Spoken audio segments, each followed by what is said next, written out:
वाजता 4 वाजता आहे की नाही. शहरात नाही मला पण कर्मचारी लोकांना झोपता येत नाही.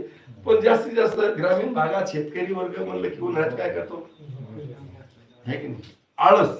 कोणा दिवसात येतो जास्त, हिवाळ्यात काम जास्त असते, काम पण झोप येते काय खांद्याला नाही, झोप नाही. उन्हाळ्यात मध्ये झोपायचेच काम म्हणजे उष्णतेच, झोप ही उष्णतेची. मग घरात राहू द्या, तहान लागणं, कोरड पडते की नाही. जास्त प्राण चालला का मग तुम्ही सरळ सरळ प्रवास करा, सरळ सरळ चालले की काय होतं, दांड्याला कोरड पडते. म्हणजे कोणाचं आहे ते, अग्नीच आहे. तहान लागणार, भूक लागणं सुद्धा आतमध्ये जठार अग्नी पेटला भडकला की काय होतंय, असं पोटात तोडतोय, पोटात तोडतोय ना, म्हणजे काहीतरी खावा वाटतंय. हा त्याला जठर अग्नी भडकला म्हणते. म्हणजे कोणता,